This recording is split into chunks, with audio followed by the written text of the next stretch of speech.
Hello and welcome to this video. My name's Barry Beckham. I drove out to a local lake the other day to take a short walk. Before leaving home, I took a look at the weather. It was blanket grey. The quality of the light didn't inspire me to put my camera gear in the car. But that was a mistake. The low winter sun popped in and out of the clouds, and the clouds broke up to create interest, and I regretted my decision. All I had with me was a Canon 12 megapixel G16 compact camera. The G16 doesn't have quite the dynamic range that my Canon R5 does, and of course it only has 12 megapixels. Not wishing to miss an opportunity, I decided to try an option in Adobe Camera Raw to create a high dynamic range panoramic image. The G16 will shoot RAW images, as many compact cameras will, and it also allows automatic exposure bracketing. So I set it up to take 3 shots. One shot would use the camera's recommended exposure, one would use half that exposure, and one would use double that exposure. Now normally we hear this described as a one-stop bracket, but here I use this option to broaden my exposure latitude. Now if we were just using the automatic exposure bracketing, when we get home, we can look at the images and we can use either the best shot of the 3 we've taken, or we can combine them all into a high dynamic range image. Now, all the images were shot handheld, and Adobe Camera Raw does a remarkable job of auto-aligning all 3 of these images, as will Lightroom. But of course, that would still leave me with just a 12 megapixel image. And I'd like something a little bigger. A stitch panorama would do that. So hand holding the camera, I took 6 panoramic shots in vertical format. But of course that means 18 images in total, because each of the 6 panoramic shots is made up of the 3 different exposures. Holding the camera in portrait mode, we can frame up on the left of our panoramic scene, and the camera will take the first of the 3 bracketed shots with just one button press. Moving slightly to the right and allowing just a little overlap, we can take another bracketed pano shot, and so on until we've captured the whole scene we want. Now let's take a look at just how easy it is to create a HDR panoramic image in Adobe Camera Raw.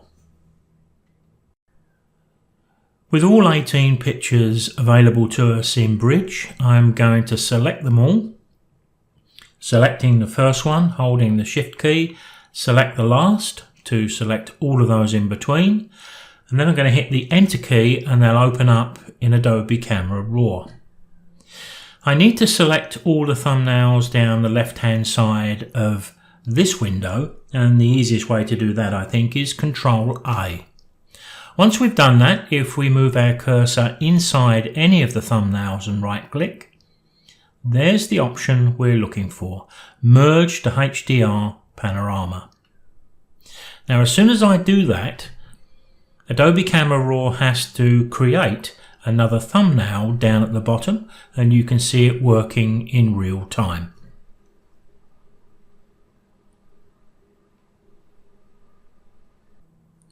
Now looking over to the right hand side of this panel, we have 3 options. One of them has come up as a default, the spherical. If I click on the cylindrical, you can see the change is quite minimal, but when I tick the little perspective box, now, I'm not too keen on that change, so I'm going to go back to spherical because I think it works quite well for me. We can see that there's some pixels missing around the outer edge, and that's just due to the stitch process. Remember, I was hand holding these images, or the camera during the shooting of the images, but we do have the fill edges box, and when we tick that, it does a remarkable job. Moving down to the image workflow, we can tick or untick to apply auto settings. Does it really matter? Because we're going to be working on a raw file, so if we apply the settings and we don't like them, we can adjust them or we can change them completely. I'll leave it ticked, but when I tried this some time ago, I found that it didn't actually apply the auto settings. It's not a great problem either way. Let's click to merge, and we're going to be offered a name. We can change it, of course, and we can change the location, but I'm going to just save this, and it's going to save it into the same folder where all of the images are stored.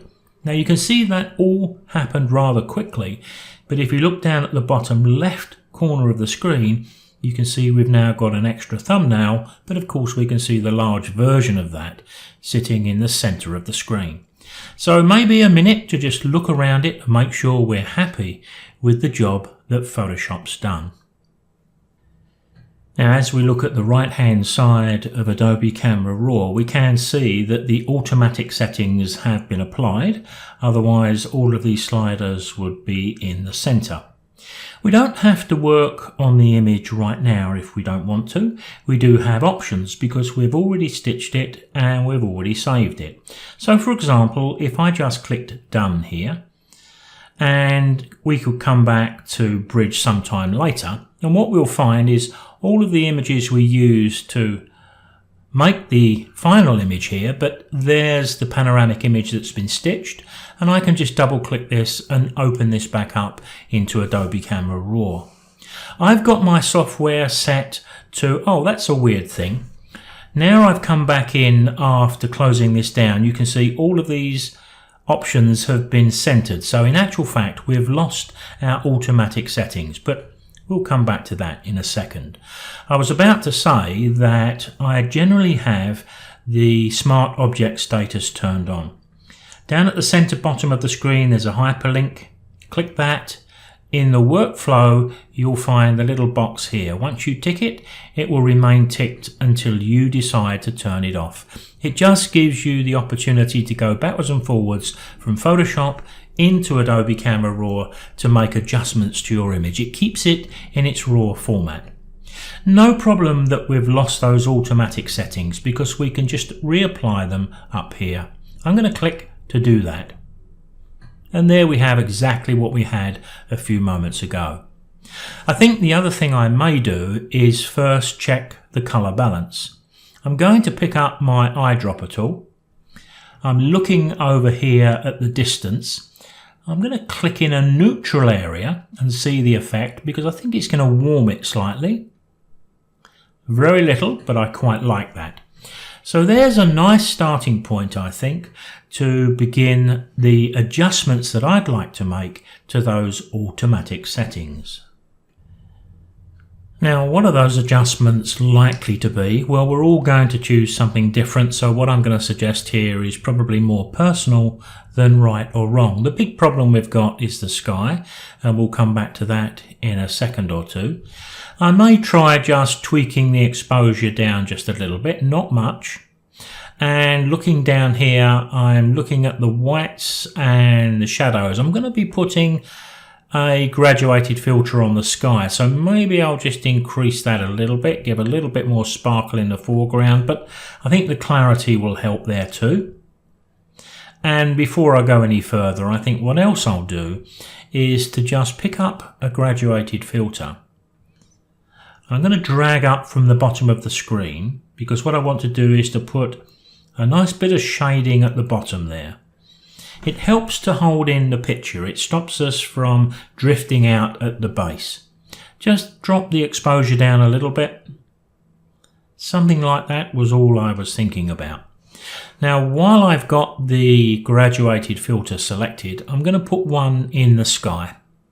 I want it to be quite solid at the top, so I'm going to start about that point and just come down below the horizon. So looking at the sky, tell you what we'll do as well, I'm going to hit the V key to hide the selection. If we come over to our sliders, I'm going to drop the highlight swell down. I want to drop my exposure down. maybe a little blacks to give a bit of impact, maybe a bit more clarity, and maybe even a bit of dehaze. But we've got to be a bit careful, because what we don't want to do is unbalance the sky from the foreground. If the sky is too dark, then the foreground will need to be darkened. And if we want a nice bright foreground like this, we've got that base that's holding us in, we may want to increase the density of that a little bit. If we want to do that, just touch the V key, click the pin. We get the opportunity to move it up, so if we wanted to adjust it that way, we can rotate it. But I could put a little heavier shading down at the bottom there, but you can see the effect that I'm looking for here. Now when I do that, I'm looking around the picture, and I think even though I've put those two gradients in place, the bottom left of my image, the corner, is a little bit on the weak side. So maybe I could go down and actually drag another one. Ooh, I've picked that up a little wrong. Let's just click to reset that. I was just trying to get into that area there, see if I can do it better. That's better. I just wanted to drag a selection in there. Maybe I'll just adjust it a little bit. And to be honest, the settings that I've got here don't look too bad, but I'll just double click to reset them so you can see what I'm trying to do. I'm just trying to balance this corner with maybe the one on the right hand side. Apart from that, I am reasonably happy. But one of the problems we sometimes have when we put a graduated filter onto an image is it can sometimes darken areas like trees. Now it's probably having an effect here because we can see the shading is coming down on the top of the trees. If I wanted to make a local adjustment there, if I click the pin to liven it up and I go to the top right, I've got an eraser here. So using the flow and a feather and a brush, and I can adjust the brush using the square bracket keys to the right of the letter P, I can limit the shading that I've got in some places in the image. Now be a bit careful here because you'll start to see the effect in the sky.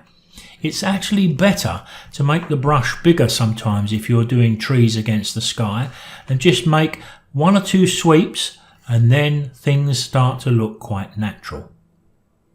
But if you wanted to adjust the shadows within the trees here, which you may want to do, and I may want to do that in the middle distance, then perhaps I could select an adjustment brush. If I just click and drag, all I'm going to do here is go back to those settings. I want to lift the shadows just a little bit because that's what we're working on. Lift the exposure just a little bit. Can always adjust this in a moment. I just want to brush over these areas just to lighten that a little bit. Just felt that was getting a little bit heavy. Maybe we can even do some of these in here. We're all going to choose something different, as I'm always saying, but there you can see, you can get an idea of what I'm talking about.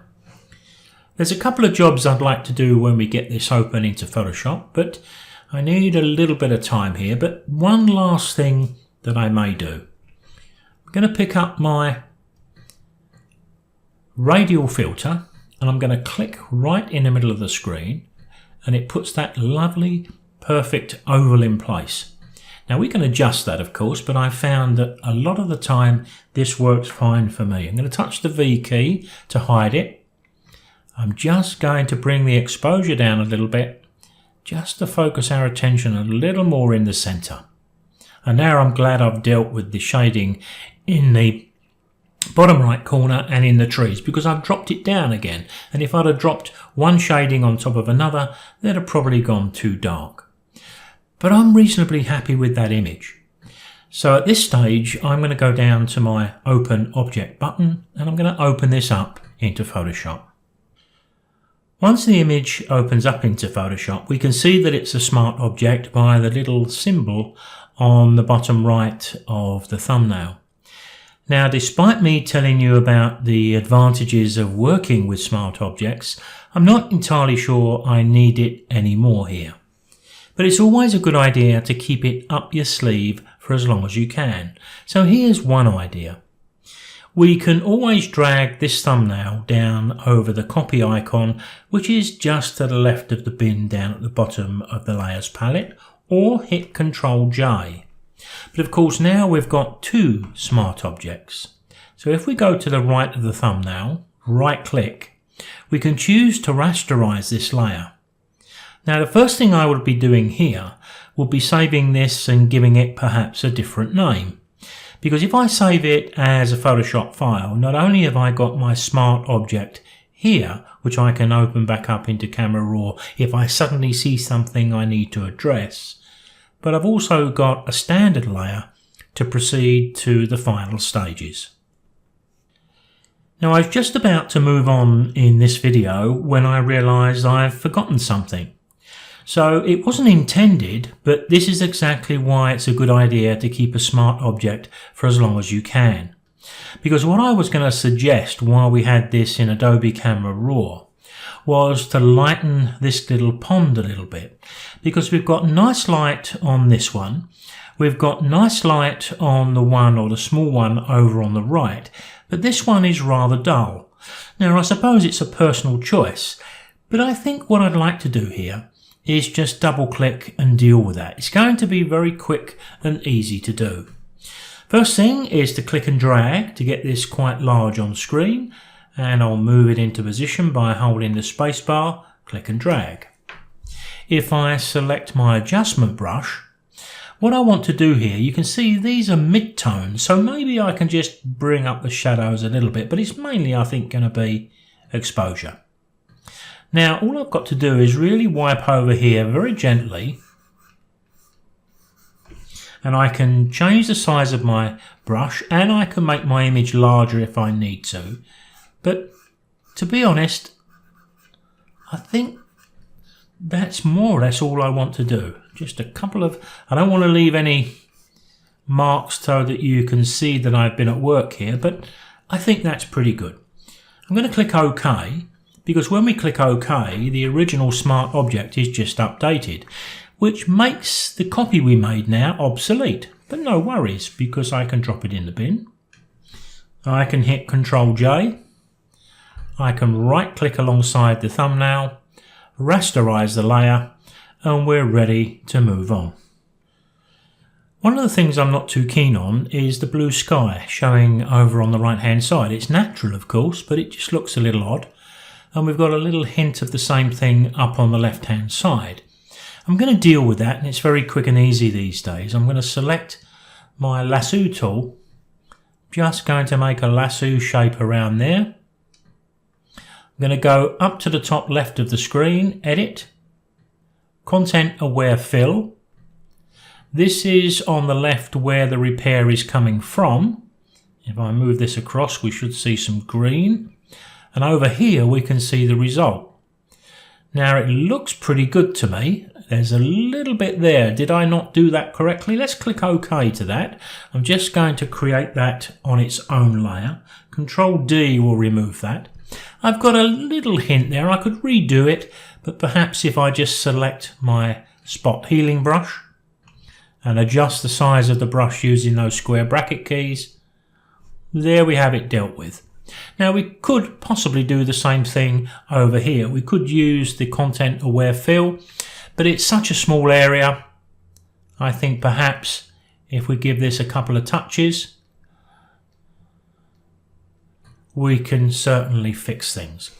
From time to time, you may have an issue where when you lean a little bit heavily on the sliders in Adobe Camera Raw, you may make one or two little spots in your sky lose a bit of detail. If that's the case, then use a selection and content aware fill. It does a remarkable job.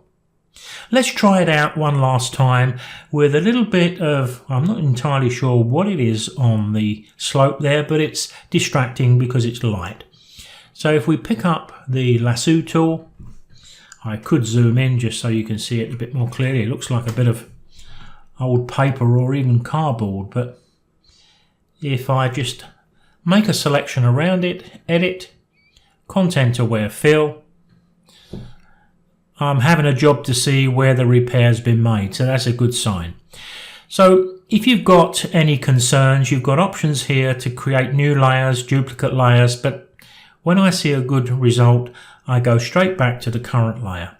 Click OK, hit Ctrl D to remove the selection, Ctrl 0 will fit it back on screen, and I don't think there's very much more I want to do. But sometimes I will turn to the dodge and burn tools. Although these are sorts of things we could do in Camera Raw, sometimes when we get to the final stages, we notice just one or two things we'd like to adjust. Let's go first to the option on the left hand side and choose Burn. I'm going to choose from the top of the screen Shadows. I'm going to make my brush quite large. And you can see that the exposure is 10% because I just want to a little touch up there. That was a little bit heavy at 10%. I'm going to change that to 5. But you can see I just wanted to darken that corner and maybe just a little bit along the top edge just to get that light edge right at the top well out of the way. And as I've said many times, how much you do this is going to be up to you. Now you can see you've got a little bit of a light area there, which we could say is a little bit distracting. So let's try that content aware fill once again. Quick selection, edit, content aware fill. A lovely job. Click OK, Ctrl D, and there we have it. One of my other favourites though is a little bit of localized colour using the brush. Once again, go over to the left hand side. The option we want is grouped with the dodge and burn tool. It's the sponge tool. Up at the top, you can adjust it to saturate or desaturate. I've got the flow set to 10%. So with the nice greens in the distance there, maybe I could just enhance those a little bit, especially over this area where I'm drawing the eye of the viewer. Maybe the edge of the grass here, just to improve a little bit. Maybe I could increase the size of the image and just bring a little bit of colour down there to emphasise what looks like almost a pathway into the meadow. You get the idea, but it is really all personal. And of course, once I've got the 2 layers saved, I can go to the top right and flatten the image to finish. So I suppose the moral here is to always have your good camera with you, but that's easier said than done sometimes, isn't it? And in fact, this situation is what caused me to start thinking a bit more creatively about how I could maximize the quality of a 12 megapixel compact camera. This image is now 6417 pixels by 3570, which makes it 21 inches by 12 inches at 300 pixels per inch. So we're looking at an image that's equivalent to a 23 megapixel camera. Not bad. One of the others I took at the same outing is around 33 megapixels. Photoshop and Camera Raw is my choice for this type of work, but Lightroom can handle this just as well. Maybe I should try a few more of these HDR panoramic images, but using my Canon R5, which has a 45 megapixel sensor. I'll see you next time.